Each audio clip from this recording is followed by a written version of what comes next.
Peter Pan by J.M. Barrie. Chapter 14. The Pirate Ship.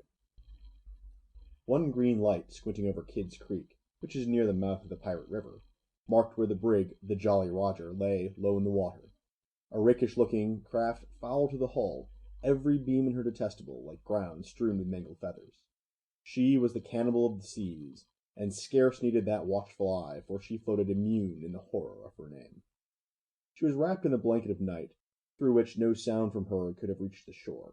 There was little sound, and none agreeable save the whir of the ship's sewing machine, at which Smee sat, ever industrious and obliging, the essence of the commonplace, pathetic Smee. I know not why he was so infinitely pathetic, unless it were because he was so pathetically unaware of it. But even strong men had to turn hastily from looking at him, and more than once on summer evenings he had touched the fount of Hook's tears and made it flow. Of this, as of almost everything else, Smee was quite unconscious. A few of the pirates leant over the bulwarks, drinking in the miasma of the night. Others sprawled by barrels over games of dice and cards, and the exhausted four who had carried the little house lay prone on the deck, where even in their sleep they rolled skilfully to this side or that out of Hook's reach, lest he should claw them mechanically in passing. Hook trod the deck in thought. O man unfathomable! It was his hour of triumph. Peter had been removed forever from his path, and all the other boys were in the brig, about to walk the plank. It was his grimmest deed since the days when he had brought barbecue to heel, and knowing as we do how vain a tabernacle is man, could we be surprised had he now paced the deck unsteadily, bellied out by the winds of his success? But there was no elation in his gait, which kept pace with the action of his sombre mind. Hook was profoundly dejected.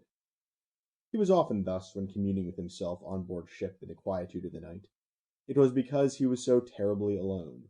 This inscrutable man never felt more alone than when surrounded by his dogs. They were socially inferior to him.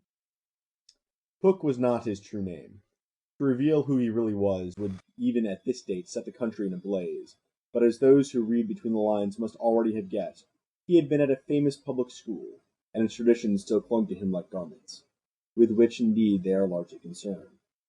Thus it was offensive to him even now to board a ship in the same dress in which he grappled her, and he still adhered to his walk to the school's distinguished slouch.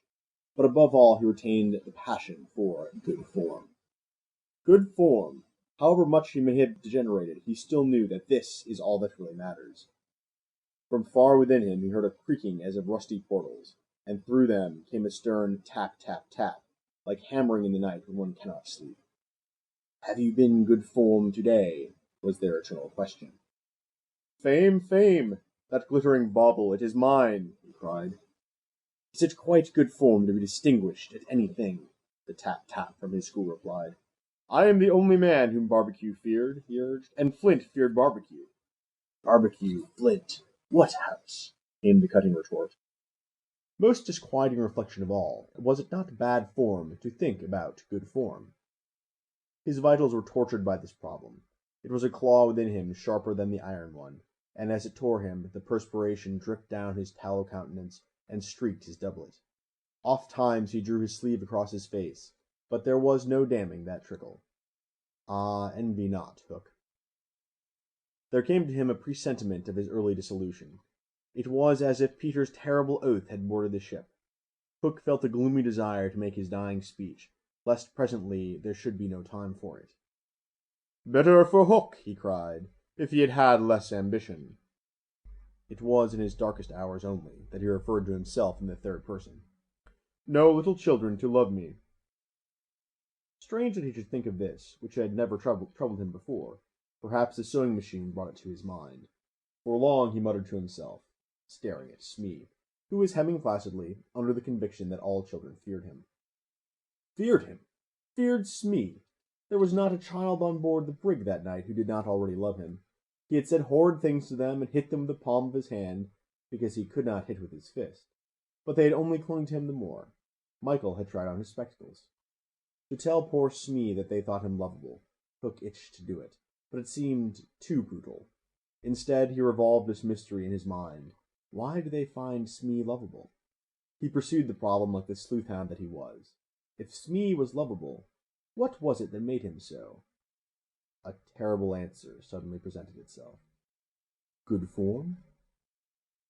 Had the boatswain good form without knowing it, which is the best form of all?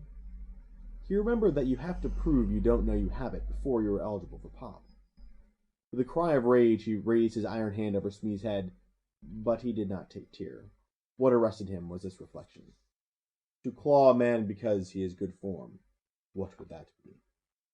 Bad form. The unhappy Hook was as impotent as he was damp, and he fell forward like a cut flower. His dogs thinking him out of the way for a time, discipline instantly relaxed, and they broke into a bacchanalian dance, which brought him to his feet at once, all traces of human weakness gone, as if a bucket of water had passed over him. "Quiet, you scugs," he cried, "or I'll cast anchor in you." And at once the din was hushed. "Are all the children chained, so that they cannot fly away?" "Aye, aye." "Then hoist them up." The wretched prisoners were dragged from the hold, all except Wendy, and ranged in line in front of him. For a time he seemed unconscious of their presence. He lolled at his ease, humming not unmelodiously snatches of a rude song, and fingering a pack of cards. Ever and anon the light from his cigar gave a touch of color to his face. "Now then, bullies," he said briskly, "6 of you will walk the plank tonight, but I have room for 2 cabin boys. Which of you is it to be?"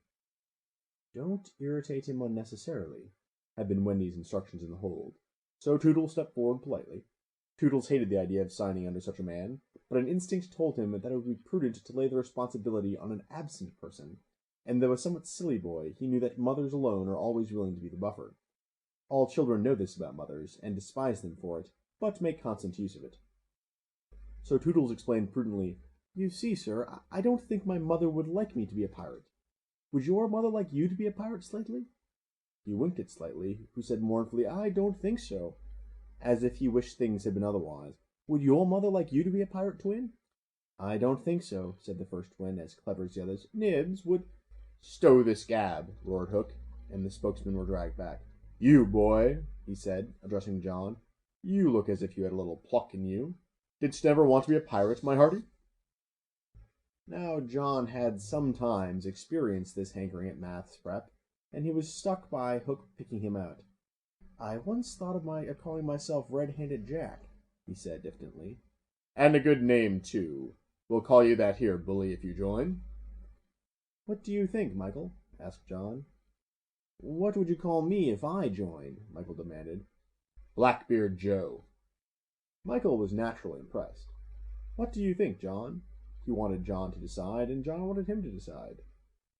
"Shall we still be respectful subjects of the king?" John inquired. Through Hook's teeth came the answer, "You would have to swear down with the king." Perhaps John had not behaved very well so far, but he shone out now. "Then I refuse," he cried, banging the barrel in front of Hook. "And I refuse," cried Michael. "Rule Britannia!" squeaked Curly. The infuriated pirates buffeted them in the mouth, and Hook roared out, "That seals your doom. Bring up their mother. Get the plank ready." They were only boys, and they went white as they saw Jukes and Checo preparing the fatal plank. But they tried to look brave when Wendy was brought up. No words of mine can tell you how Wendy despised these pirates. To the boys there was at least some glamour in the pirate calling, but all that she saw was that the ship had not been tidied for years. There was not a porthole in the grimy glass of which you might not have written with your finger, "Dirty Pig," and she had already written it on several. But as the boys gathered round her, she had no thought, of course, save for them. "So, my beauty," said Hook, as if he spoke in syrup, "you are to see your children walk the plank." Fine gentleman though he was, the intensity of his communings had soiled his ruff, and suddenly he knew that she was gazing at it. With a hasty gesture he tried to hide it, but he was too late. "Are they to die?" asked Wendy, with a look of such frightful contempt that he nearly fainted. "They are," he snarled. "Silence all," he cried gloatingly, "for a mother's last words to her children." At this moment Wendy was grand. "These are my last words, dear boys," she said, firmly. "I feel that I have a message to you from your real mothers, and it is this. We hope our sons will die like English gentlemen." Even the pirates were awed, and Toodles cried out hysterically, "I am going to do what my mother hopes. What are you to do, Nibs?" "What my mother hopes." "What are you to do, Twin?" "What my mother hopes." "John, what are—" But Hook had found his voice again. "Tie her up," he shouted. It was Smee who tied her to the mast. See here, honey, he whispered. I'll save you if you promise to be my mother. But not even for Smee would she make such a promise. I would almost rather have no children at all, she said disdainfully. It is sad to know that not a boy was looking at her as Smee tied her to the mast. The eyes of all were on the plank, that last little walk they were about to take.